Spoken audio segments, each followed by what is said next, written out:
Life's best moments are best captured by photography and video. Because if a photo is worth 1,000 words, video is worth 1,000,000. And GPS photography and video will leave you speechless. GPS specializes in weddings, sports, fitness, and so much more.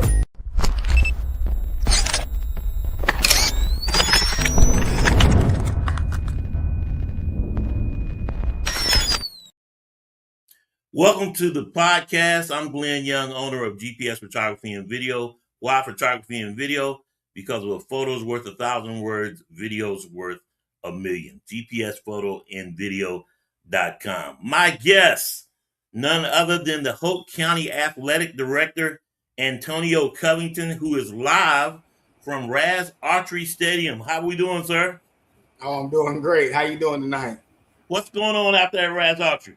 Well, I tell you what, man. Tonight I'm sitting here doing a game duty. We're here at Raz Archery. We hosting one half of the Battle of the Bell.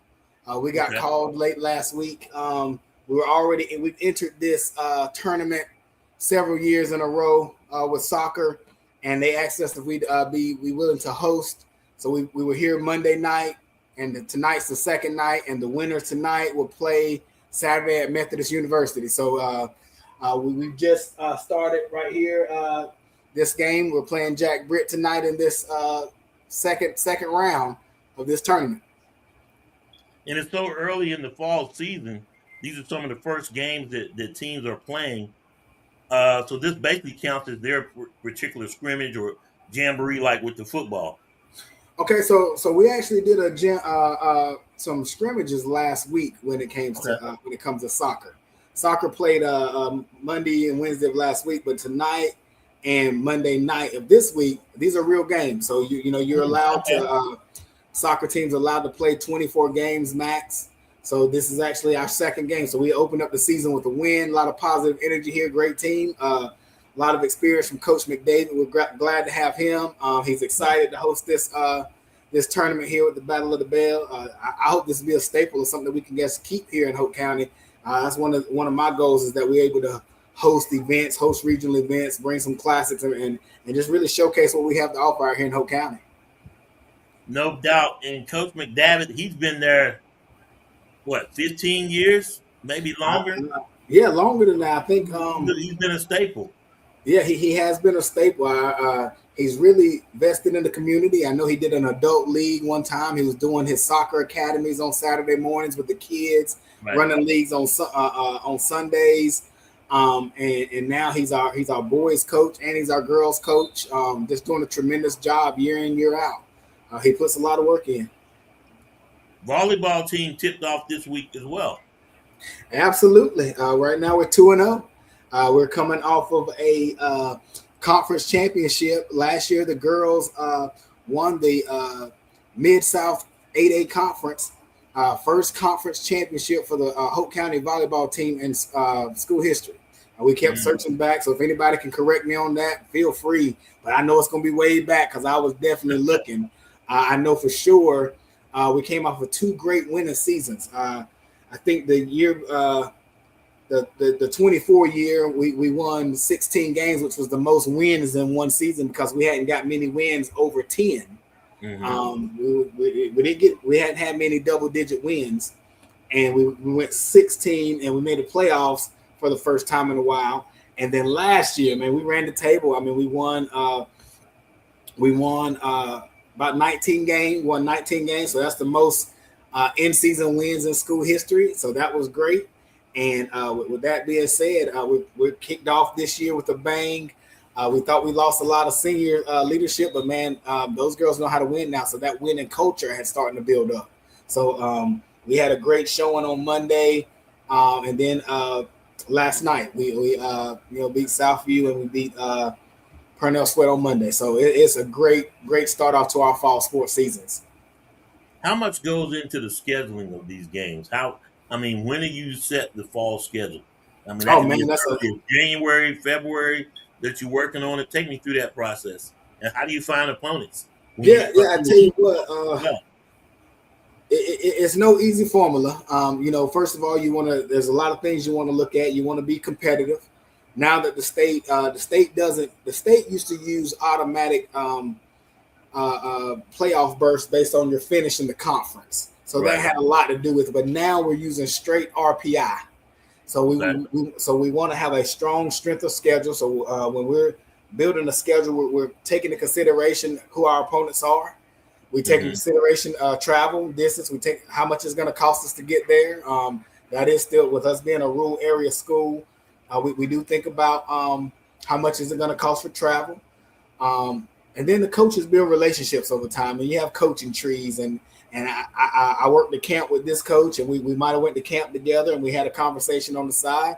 So those coaches will reach back to me and say, "Hey, coach, I'm up here at UNCP. I'm up here at Sand Hills Community College at a tournament. I'm playing against this team. They're saying, what about let's get a real game in the season?" And this will start with a conversation with the coaches at a camp or something like that, and that's kind of where it starts at, and it kind of develops from there. So and then when we run where volleyball and soccer, where you play 24 regular season games, we have limit. The state gives us limits on what we can play, and we run into, let's say we're at 21 games and we're trying to find something. Then I'll reach out to other ADs. I throw something out. We have a AD network that we use with the Athletic Directors Association. I'll reach out and say, "Hey, is anybody looking for a game?" And then we try to return favors. So like if a team comes to us, then we try to return the favor and go to them the following year, or if we can do a home and a home in the same season, that just works out. We want every school to get the opportunities. We want our kids to be able to play and get exposure and get every opportunity that every school around us is getting. And the reason I bring that up, because this is the second year Hoke County is playing in the 7A conference, right? The 7A/8A conference. Yep. 7A, 8A. And, the same opponents pretty much with Pinecrest and Richmond. But then you look out there, especially when you're talking football, you're playing teams that you never really played before in the out of conference with Monroe and Forest Hills and a few others. Pine Forest was typically always a game on the scrimmage, actually on the schedule. Well, I tell you what. So here's really on our end in Hoke County how that all kind of played out. As the state was doing the realignment, we had projections, and every coach in the state, every AD in the state was just watching it closely, and they send out a draft, then they change it, they send out another draft, and actually our conference, our projected 8A conference, had stayed pretty steady up until the very last draft. And when the last draft came out, it was different. We actually had 8 teams in the conference, and it looked good. Everybody was kind of local here. And when the last draft finally came out, we were down to 6 teams, which made it difficult to schedule games.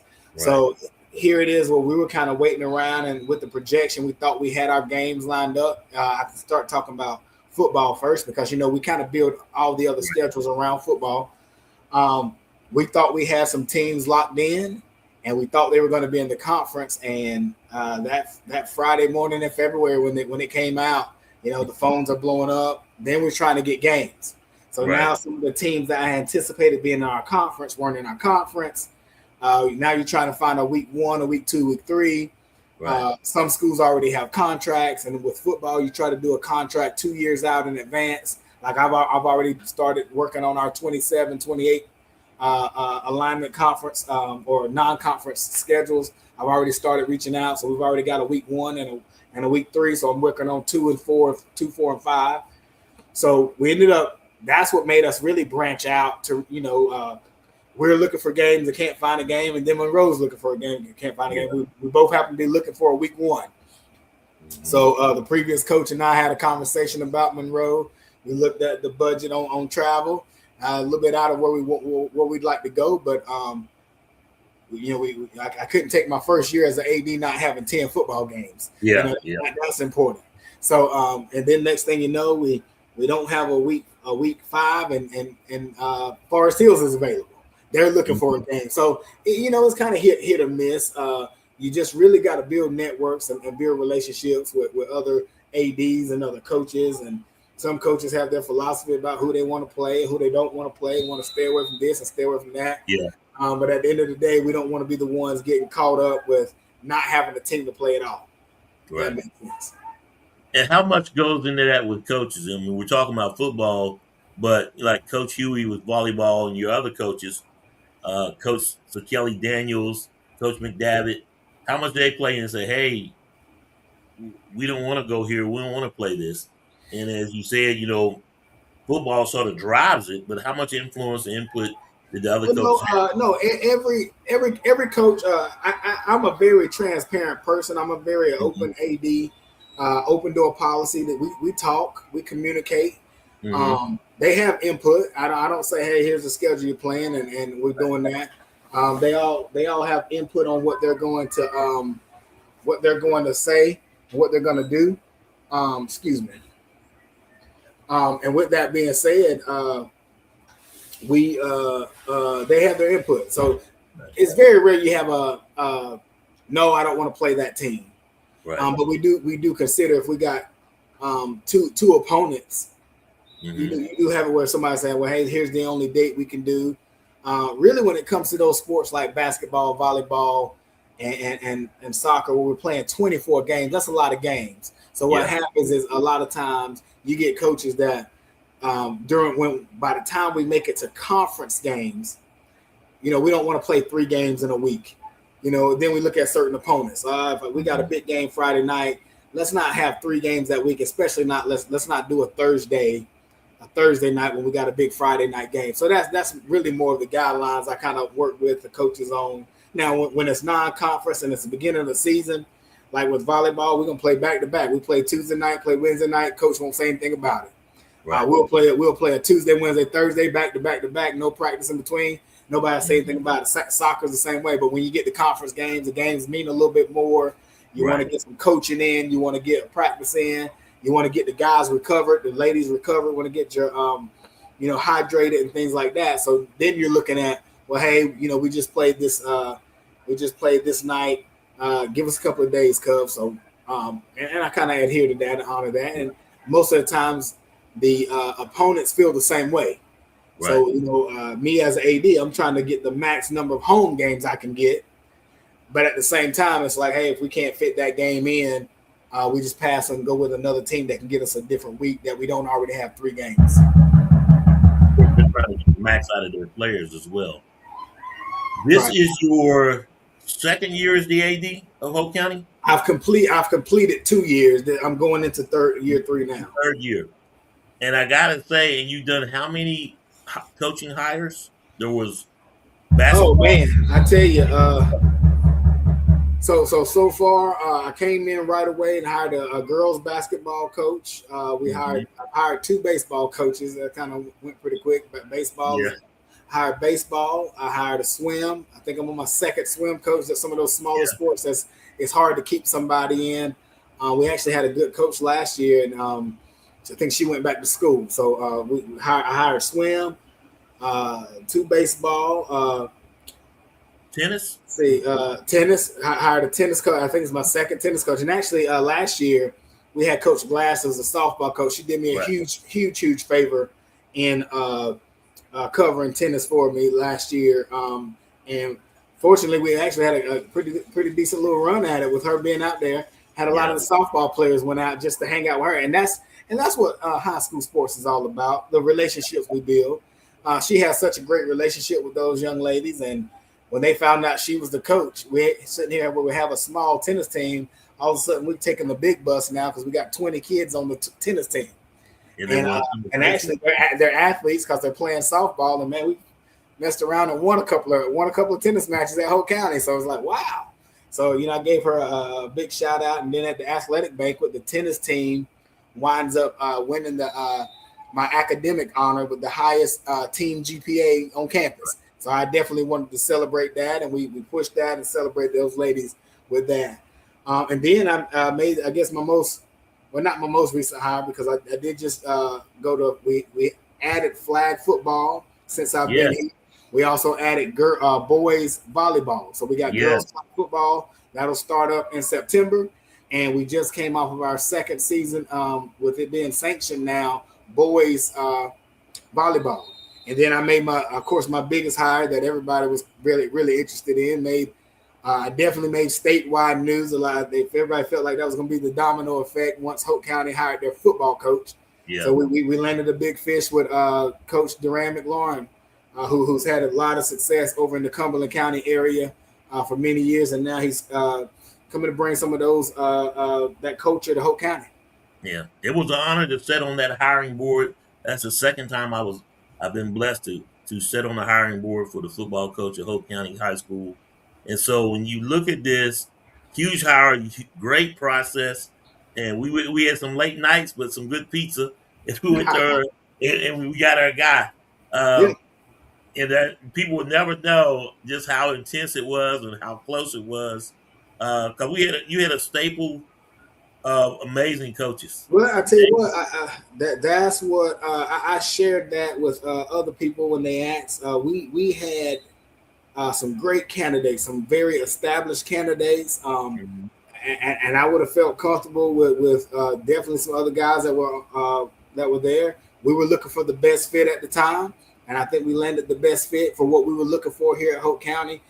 We needed an immediate impact, and I know that starts in the spring semester, and some of the coaches that we talked to, they just couldn't come in the spring. I know the state of where we were at in Hoke County, that at that point in time, we really needed to make a splash. We needed to bring in a coach, and Coach McLaurin is doing just that. I mean, he is as advertised. I'm seeing it on the non instructional and the non-football side. I mean, just things about having morals and talking about being on time and holding kids accountable for being on time and missing practices, doing your job, holding coaches accountable. So, I mean, from the interview to being here in the spring semester, he's as advertised. We're looking forward to what we got going on. I can see a change in the culture of the kids. I mean, getting the practices, getting their own time, meaning something to them when they miss, and meaning something to them if they're late. So they're really building that culture of being together and winning. So we had our first scrimmage last Saturday or last Friday morning. Phenomenal day, great showing. Definitely see some improvement. We're just really excited about what's in store for us. High profile hire. It is incredible to think that, last year he was on the other sideline. And so everybody's got to mark their calendar for September 12th. September 11th. September 11th. September 11th. Yeah. Which is ironic within itself as well. Yeah. September 11th. So it should be a huge night and a big gate. Cost the tickets are $10, correct? Yeah. Our mission is always $10, but that'll be a good night to do something special and do 20. But for both teams, it's the rival of the red and white game. Well, I've heard it named a couple of different names. I don't know the official. We've heard red and white. When the AD called me to actually get that game back for basketball, he talked about the 401 rivalry. Here, both of us are 10 miles apart, not even 10 miles, right here on the same street. So just definitely I've heard both names of this, and a whole lot of buzz on social media after that name got announced. So it's been fun, been exciting. So we're looking forward, definitely looking forward to it. Heavy interest and as even Coach Small has said, to have a bye week that early though, you'll play 2 games and then if you had your druthers, you'd like to have that after conference or after conference play to have that bye going into the playoffs.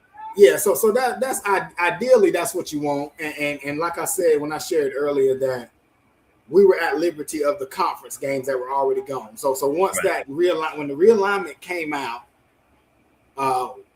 we had already penciled in what we thought our schedule would be, and we had the bye week. Coach Smalls and I, we already had the bye week set for week 6. So I mean, we'd play 5, we'd have a bye week, and we'd go right into conference. So what happened is, man, we couldn't find any opponents. I mean, everybody had. So I mean, there's the evidence is in the proof is in the pudding. That's why we're going to Union County to play 2 non-conference games. That's why we're going to Middle Creek. And actually, the agreement with Middle Creek. I mean, that was the last go because we had either the third. We could have played in week 3 or week 6. Yeah. Week 6 we had set aside as our bye week. They didn't have a week 3, so we're looking for games. And actually, when he reached out about week 6, we probably waited about 2 weeks before we took that contract. We really want to get a game, and nobody was buzzing on a week 3. Everybody had a week 3 covered. I tried to get some of the local guys that we normally play, couldn't get them in that week 3.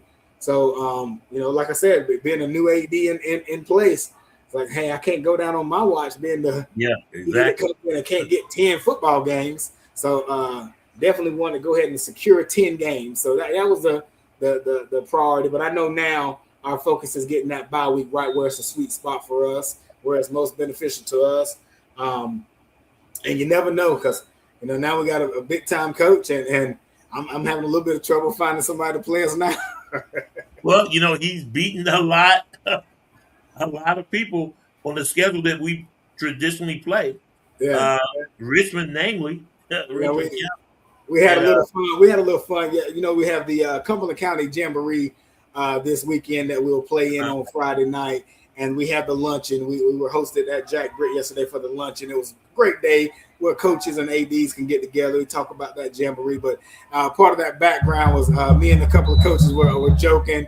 Where I was like, "Hey man, let's get that 27-28 schedule going." And it's like, "Oh man, we're not playing. We're not signing up for that." So I said, So it's fun, man. It's about building relationships and having fun. We love it when I build a great relationship, build great atmosphere, great culture out here. But it's a lot of fun. It takes a little bit to put it together, but when it's here, it's all fun. It is. And that being said, when you talk about ADMs, what is Hoke County's ADM right now? Right now, we're right at 2,200 students on campus. We're in a unique situation. We're one county high school. We do have a secondary school, the early college. So students in 8th grade can make a decision. They can apply and get interviewed and can accept the position at San Hoke Early College High School. We do allow those students to play with us because San Hoke doesn't have sports. So with that being said, when we turn in our ADMs to the state, the San Hoke numbers count as well. So we have a school like San Hoke that has about 400 students. We have about 2,200 on campus. But what the numbers that we turn in about 2,600 students. So that's always going to keep us at, the top 8 to 10 largest schools in the state. So we're always going to be that 8A number, even if we physically don't have that additional 400 on campus. We're going to have to count them because we allow the students to play. Right, and that's going to put you in that big conference play, no matter how you slice it. Yeah. But now you got the big, beautiful new school, in part, 78 million in that range. Am I right? Yeah, absolutely. Beautiful facility. Was today the first day for teachers to come? We actually had an open house ribbon cutting on last Friday. Okay. But Monday was the first day teachers really got to go and really see and look at their classrooms and things like that. I bet you they were busting to get in there. Hey, this is my room. Everybody playing territory. That's already been set up. Administration gets together and they work on the master schedule. We actually had a meeting today just talking about how we go about putting teachers in certain locations that best benefits our building, best benefits their strengths and things like that. Of course, the big conversation because we're still going to have the McDonald's side of campus.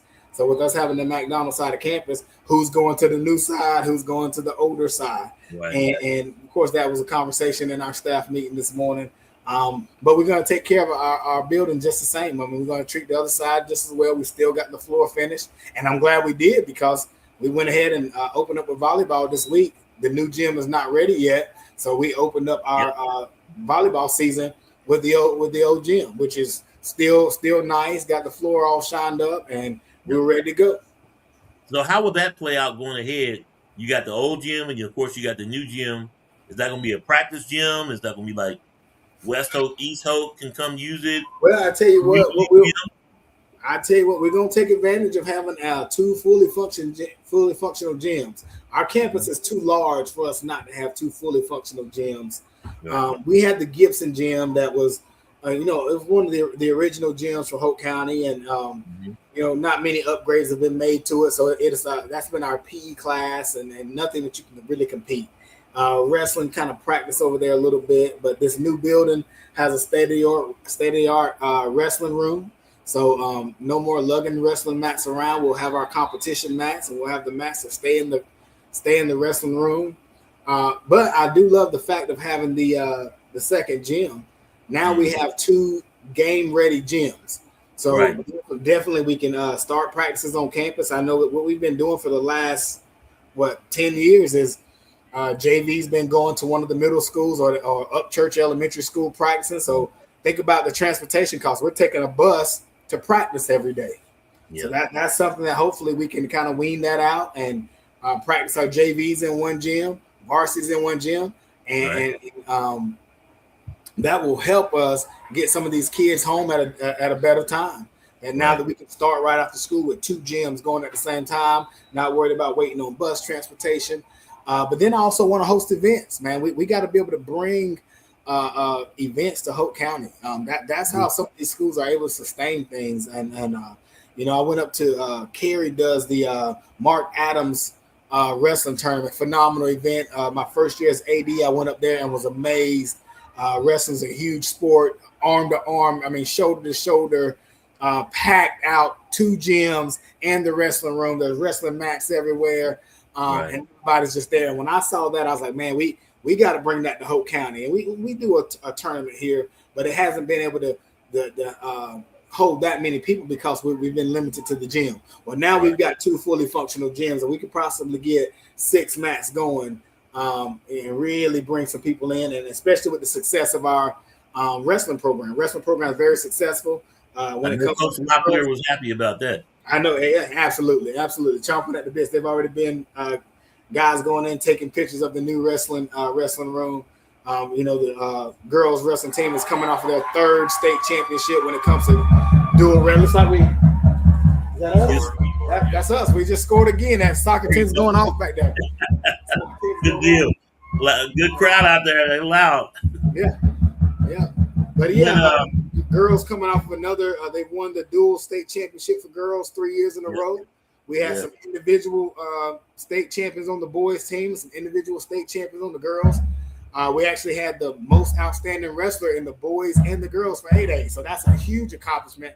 That hadn't happened in years. Right. Matter of fact, we hadn't had one of those in Hoke County, I want to say, since 1988. We did some research on that. So a lot of great things going on with Hoke County athletics. Turning with athletics and talking along the lines of again, stadium upgrades. Now that the school is set, what are some of the things that are out there that we're looking to do with Raz Archery Stadium? Well, that's down the road in the near future. But the first thing we got to do is get numbers. What is it going to cost? What's a priority? What's not a priority? What's cosmetic, and what's going to take us to the next level. So me and our assistant superintendent, Dr. Hunt, he's over facilities and infrastructure for the district. And he and I and our maintenance director had some contractors out, and actually we getting some plans drew up right now. No immediate, but we do know that if the county commissioners ever ask, if the school board ever asks, we want to have the numbers, and we want them to be pretty accurate. And we know that the numbers go up, but it lets us know what kind of fundraising we need to do, what kind of donations we need, things like that. But just the phases. Do we need enough money to do one grand project at one time? How long is it going to take? Do we take a year where we're not playing any sports on campus because we're trying to get the stadium upgraded? I know that some schools I know Lee County is recently going through this. I think Union Pines is doing some things now to where no home games for a year, or start as soon as the football season is over, and by the time the spring soccer season comes out, we're only using the visitor side. Or are you doing anything to field? Are we doing turf? Are we doing grass? And our grass, I mean, we take some pride in our people love it to come out here to Hoke County, because we spend a tremendous amount of time taking care of what we have. But I do know eventually we're going to probably move toward the turf route, just because we've added those new teams. So now we've added that girls flag football. So there's another whole team that's going to need a place to practice. They're going to need a place to play. That means that this field could possibly see a soccer game, a girls flag football, and a football game in the same week. Right. So when you look at that during football season and get to Friday, hey, we can't play. But we get that classic rainstorm about week 2, week 3. Begs to like, oh, we need to get turf. Plus all the events. I mean, Hoke could host the Nike Combine. Yeah, oh, absolutely. Personal rewards. I know everybody's talking about the injury aspect, but we're playing a lot of teams that have turf. So I do know there's a lot of schools that play with turf, and the cost analysis when now you're not buying paint, you're not buying paint as much, you're not cutting grass, so that means you're not doing the fuel. Probably less maintenance on those machines, because we got some very sophisticated machines that cut that grass. It's not the regular lawnmower out there doing that. We got those nice John Deere reel mowers. And then even to the track. So I was looking at, I got some numbers on the track. I was looking at some numbers on the track. We did some reconditioning to the track just so we can still host our home events. But then you're talking about, we have a 6-lane track. So, being able to host some regional events at an 8A school, we're going to need that 8-lane track. So we can get an 8-lane track going. That's going to, the way our stadium's set up now, we're kind of landlocked. So it's like, if you're going to do the stadium, you're going to have to go ahead and do the track. If you're going to do turf, when they're bringing in the track, you can mess up something with the machines bringing things in and out. And then even with our stadium itself, I got a bunch of different ideas about the home side, away side, and definitely upgrading some of the bathrooms, being able to give us more capacity, and even some of the pavement. It actually looks neater if we could have more concrete and things with not as much dirt and grass, to where it gets so sandy and bad looking when we have different types of weather. So we got some ideas, and like I said, I'm sitting down with some developers now, and myself and our assistant superintendent, our maintenance director, we're just kind of coming up, bouncing some things off so we can get the best idea, so we can get a number, so we can see how we move out next. And the thing about it, like they always say, if you build it, they will come. And right now your ADM is 2,200. Could very easily the next 5 years be upwards around 2,800, close to 3,000.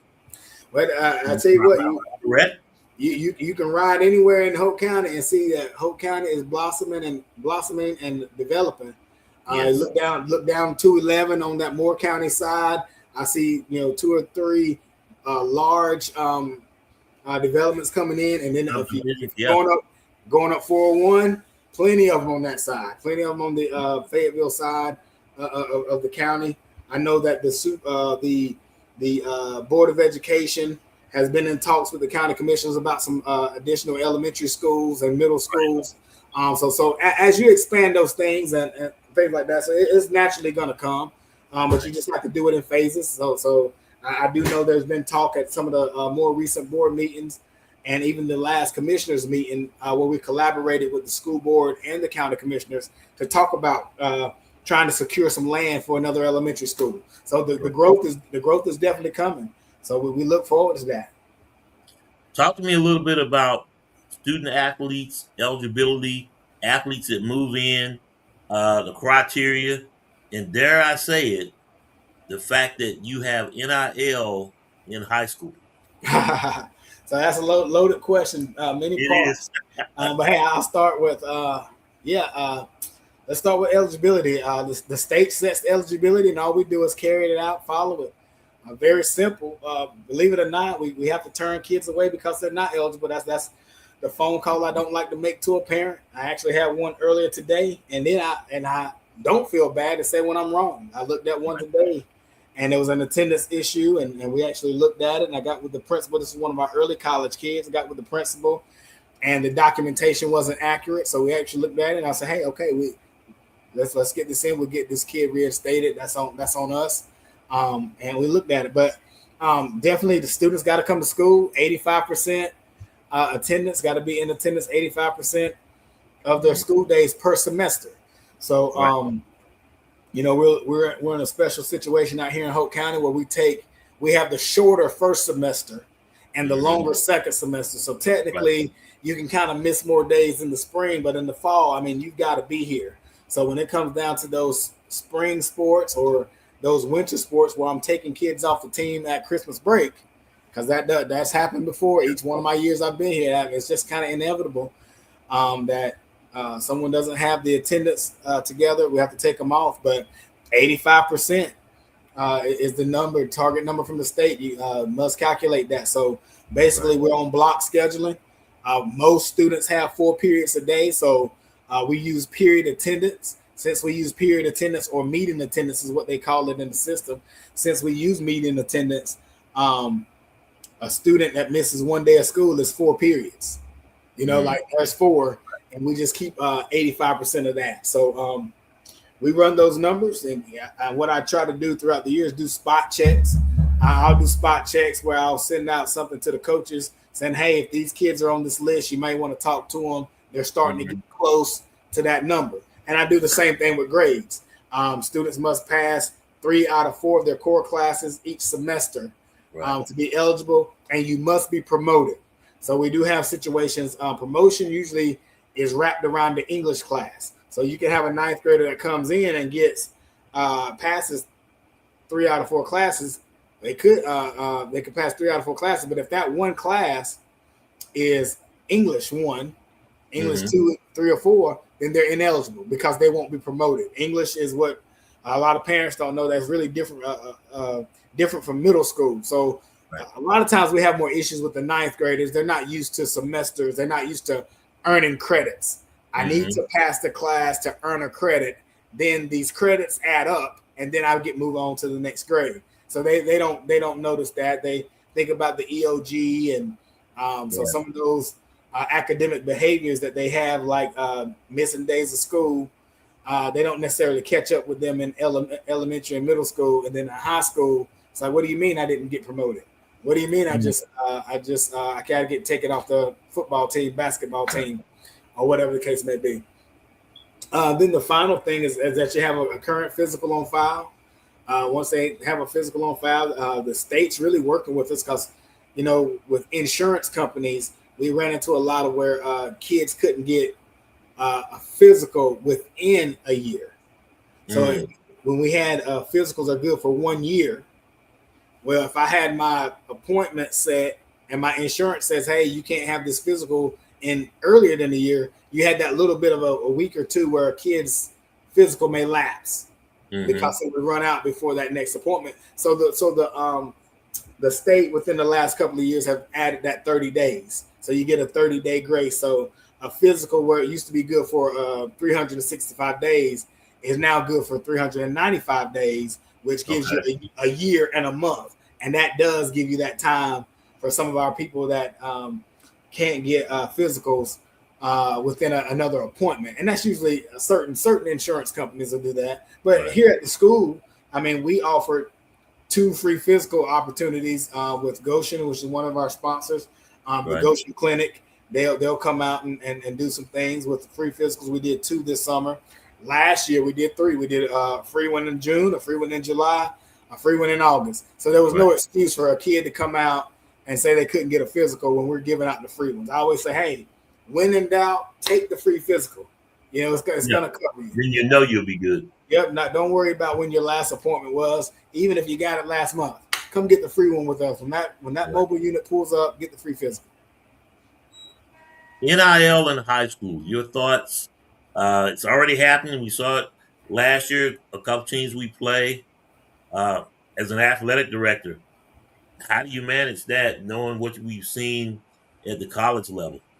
Well, I tell you what, in the high school level, it hadn't got that bad. I know it's very new to us. Mm-hmm. I met with our school board attorney office. They actually have a person at their office that's more familiar with it. We actually had a Zoom call when it first came out, just to interpret the law on it. What is the legislation? What is my role? So that's what's important. Make sure I know my role if we have a kid that has an NIL deal. So far we haven't had one, but I do know that there's some buzz right now. I've actually got something in my inbox now that might have a student that's been approached now about an NIL deal. And really our role at the high school level is just understanding of what a kid can and cannot do, certain things about what the company is. So, if it's certain inappropriate companies for a teenage kid, like it can't be the vape shop wants to do an NIL deal with a kid. It can't be Budweiser that wants to do a NIL deal with a kid. It can't be promoting guns and crazy stuff. So, just making sure. And then our role is actually to protect the kid. So our role is someone approaches a kid. The kid's responsibility in that family role is to come and let me know they have a deal. Get me that contract, and I take that contract to our board attorneys to make sure that kid's not getting taken advantage of. Make sure that sometimes parents don't know what they're signing. It may sound good. May get yourself in a situation like some of those college kids have kind of signed away some things, signed away some rights, and somebody owing you half of their signing bonus when they go to the NFL because you signed something when you were 17 years old. So, but the board attorney will look at it, and then the next thing I do is I just file it with the state. That's my role. Our role is filing it that, hey, this student has a NIL deal, and I think the only thing is that we'll file that thing, and once we file it, that's our role, and kind of give them the guidelines of you've accepted this opportunity, and since you've accepted this opportunity, you do know that you can't do any promotions during the school day because that NIL deal, and that's one thing about the NIL deal. The NIL deal is with the student and the company. It's not with the school. So that takes away that recruiting piece. So I can't go out there and say, hey, I need this, 6'7" center, and we want to get you to come to Hoke County, and we're going to do this. Well, the NIL deal is not with the school. We can't do an NIL deal. That's where that recruiting stuff comes in. So, but I understand that it's supposed to be with that company and the student. So if one of our local companies here wants to do a signing, an autograph signing, taking some photos, the student can't wear any Hoke County gear. They can't promote that they go to Hoke County because that becomes a Hoke County situation. So I just make sure that they know if they're doing anything, they're doing any promotions. It can't be on school grounds. It can't be anything that involves the school. Hoke County is an Adidas school, yes? No, we're not. What we are, we actually a lot of the materials we bought was Adidas. Actually, we've been Nike for most of the. But what we signed a deal with, our deal is with the distributor. Not so okay. We did it. Now it was with Johnson and Lamb. We used to be with Johnson and Lamb, and at the time, and I don't want to misquote and have anybody come after me, but at the time, Johnson and Lamb could only get Adidas. Right. So when it was time to renew that contract, we signed with BSN. So BSN is our sponsor now. BSN is our distributor, and BSN is a larger company. I got you. And what that did for us is BSN can get Nike, they can get Adidas, they can get Puma. They have their own BSN brand, and they got Lululemon. So when you have a soccer coach that wants Adidas or Puma, and the football coach wants Nike, and the basketball coach wants Nike, and it's not an issue. That whole deal helped us out. So now we don't have it where we're betraying a contract or betraying an agreement, where we're saying that, hey, we signed an agreement that we're only supposed to buy things through Johnson and Lamb, which is Adidas, and a coach really wants to wear, Nike track uniforms, or Nike makes the best shoes, or my kids have got to play in this. All these jerseys don't fit right, and it's because we got that deal. So now we have more latitude now, which helps us out. It helps us out pretty much about the same deal that we got with them. The more that we buy with BSN, it allows us to take care of some of our smaller teams through bonus and reward points. In the base of that question, I was thinking okay, they can't do nothing during school hours, but then on Friday night, if you're in an Adidas school, they got to be in an Adidas uniform. But this kid is getting X amount of dollars to wear Nike or whatever. That could be an issue. But well, I tell you what, I think that's what the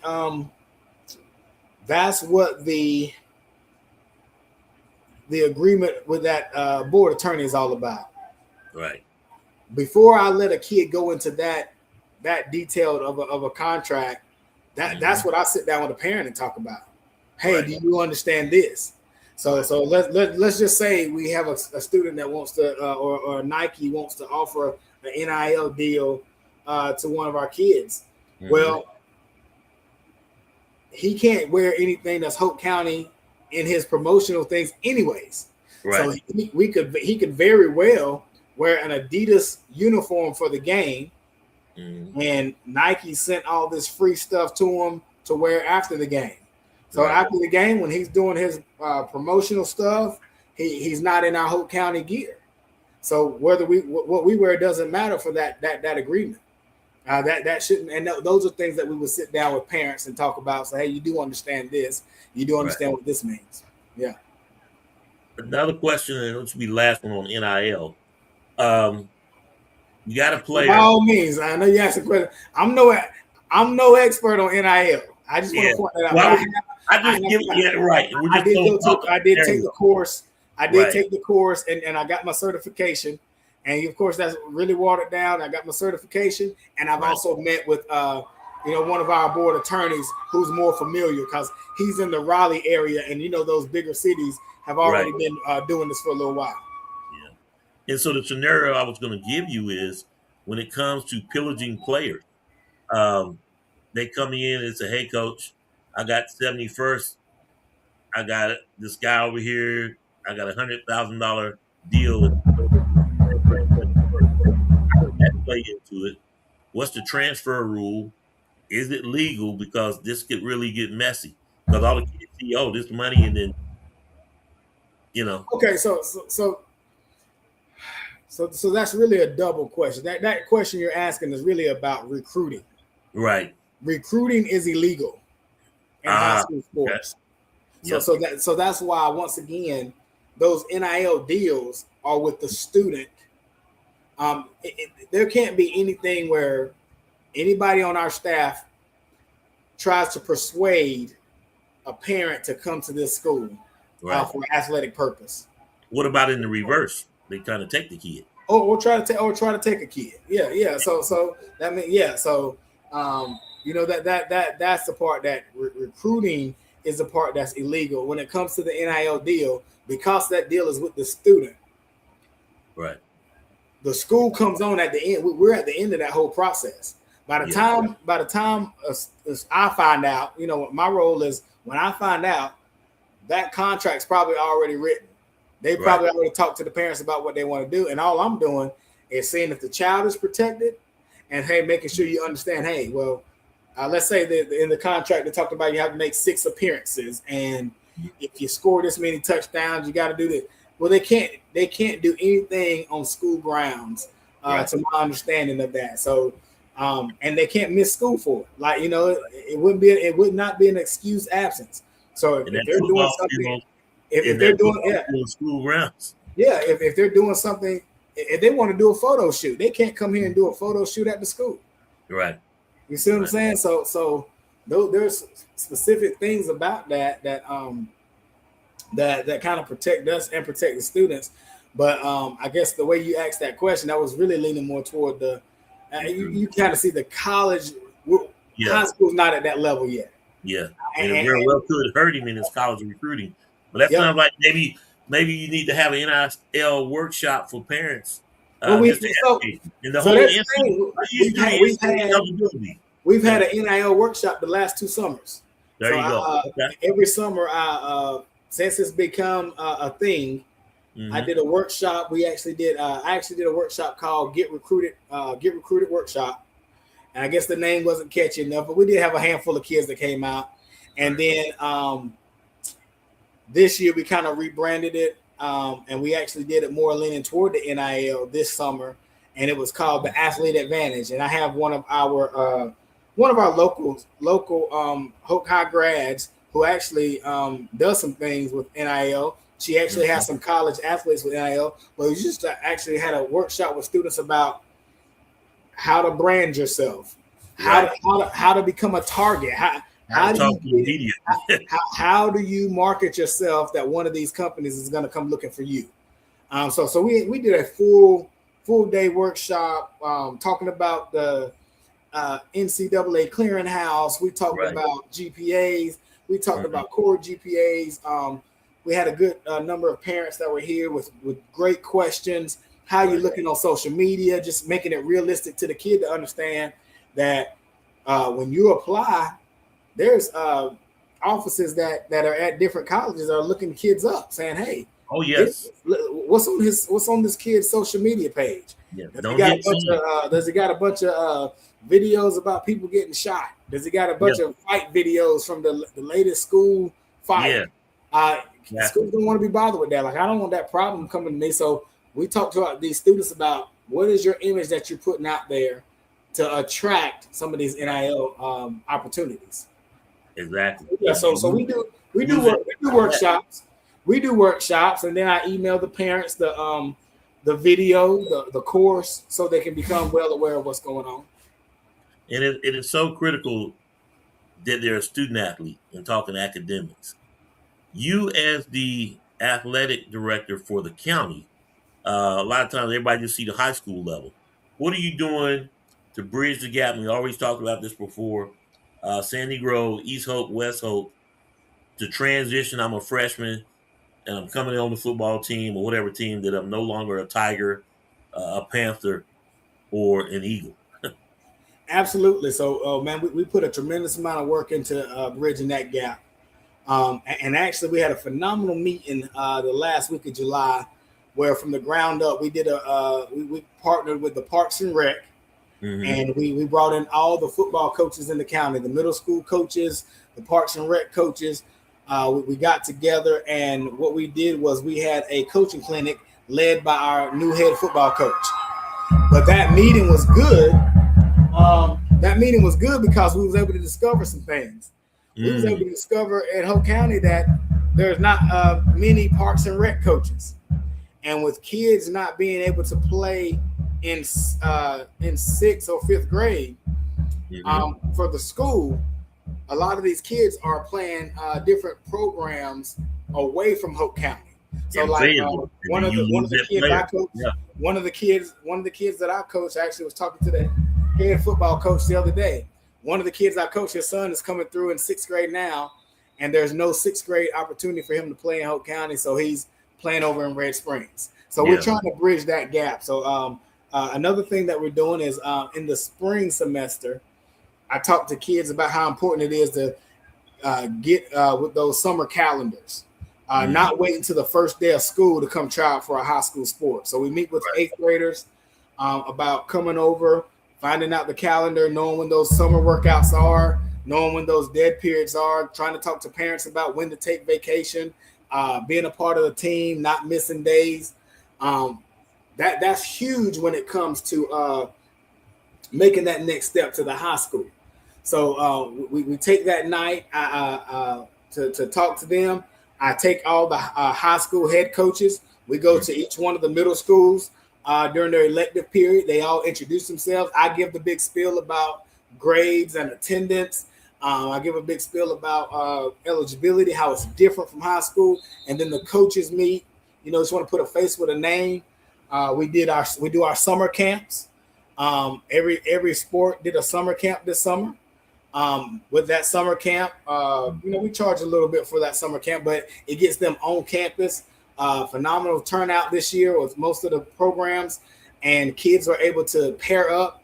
That was pretty cool at the football camp. They paired up with the high schooler, and they kind of went through a high school practice with that high schooler. So it's kind of like the big brother, little brother type deal. That was pretty cool. Softball did a phenomenal job where we had some of our conference champion softball team.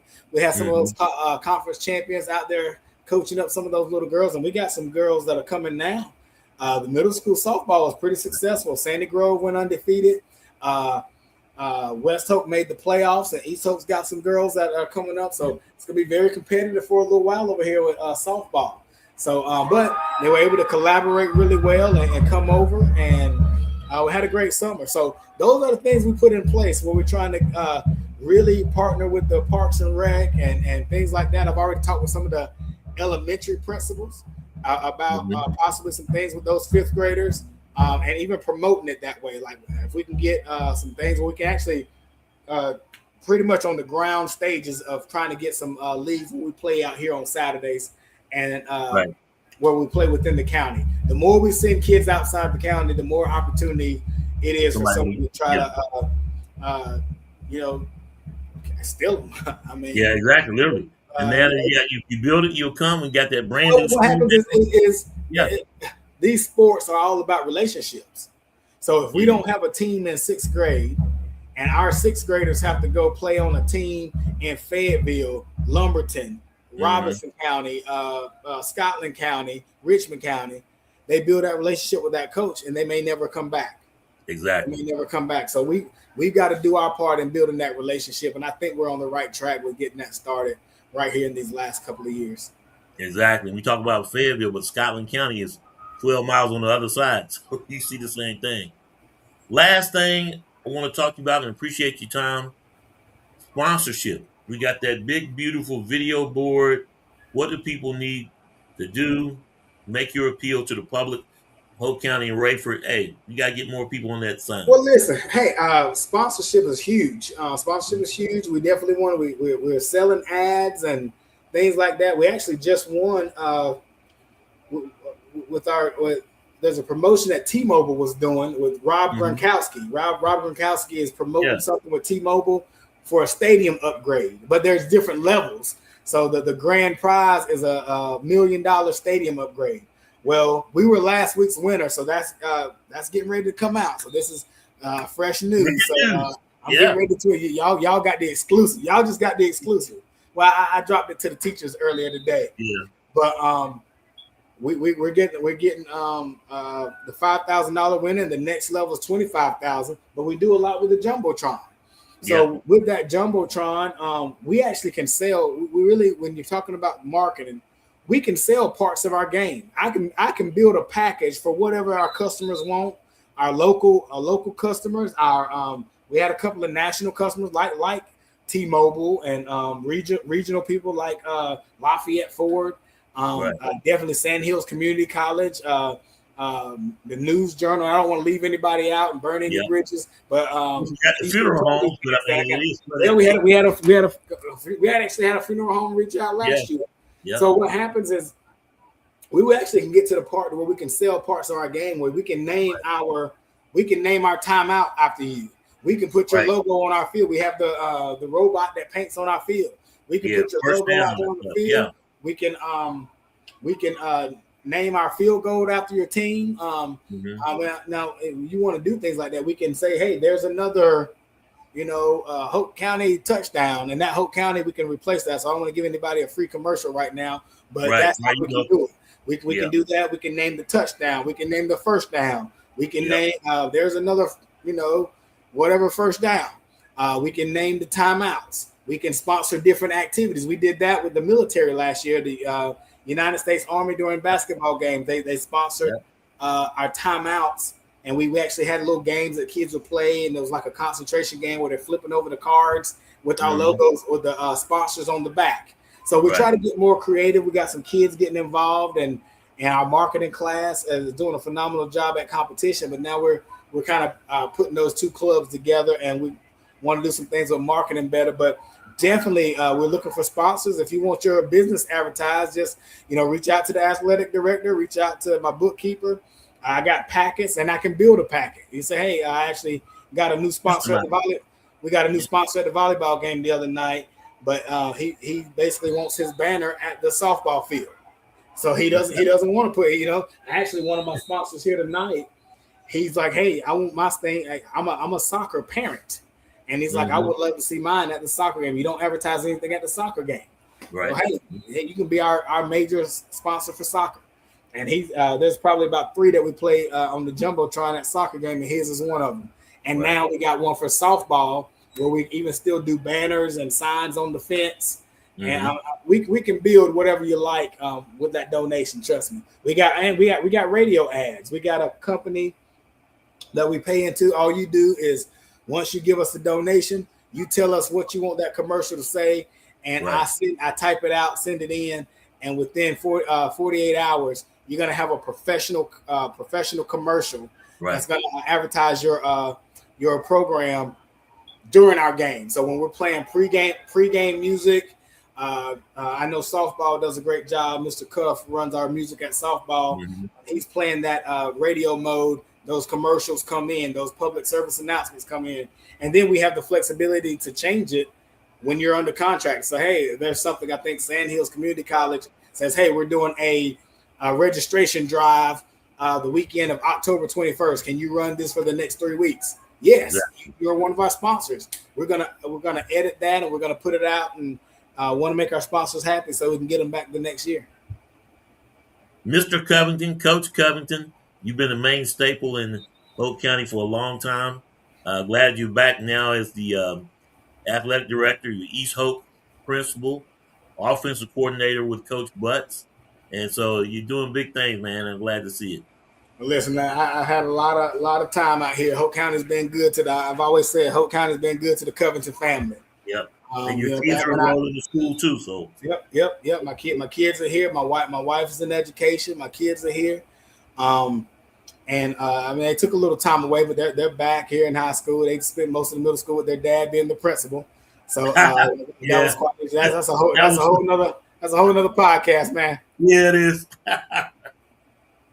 but yeah, Hoke County has been phenomenal to the Covingtons, and just really excited about what we're doing with athletics. Got some goals that I think we can reach. We all work together and get everybody on the same page. I think we can take it to the next level because Hoke County is here to be taken to the next level.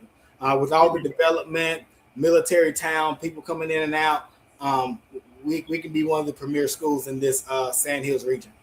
No question. Thanks for coming on. Appreciate you. Hope to talk to your coaches.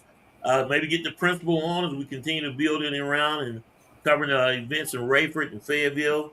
So we get this podcast going. If they got a media event or something that's going on that the community needs to know, let's do it. But I'll throw a little plug out there now. You can send anybody come on out to the backpack giveaway on this Saturday. This Saturday from 10 to 2 at East Hoke Middle School. It's the annual backpack giveaway. There'll be food. There'll be bouncy houses. There'll be lots of fun and games, and you'll have every one of the schools represented. We're actually a little mini job fair. We're looking for bus drivers. We need drivers to get our kids to the games, and we need drivers to get our kids to school. So there's going to be opportunities out there that people can walk up and get an interview for a bus driver job and some other positions that we still haven't filled. But it's a great event. There's always a tremendous turnout, great food, hot dogs, hamburgers, chips, and then a lot of fun and activity. All the schools will be represented. Registration pre-K. I know my assistant superintendent of elementary will like this shout out. There's pre-K registration. I think we had some nurses there on Saturday that would do some immunizations and get your shot records and everything going for starting school. Last year we had physicals. I don't know if we can pull that off this year. We're trying to get some haircuts out there. That's what's missing. So I'll give a challenge or a shout out to these local barbers. We can get some free haircuts at this back to school event. But it's huge. Everybody's going to be there. So, don't miss it. Come on out.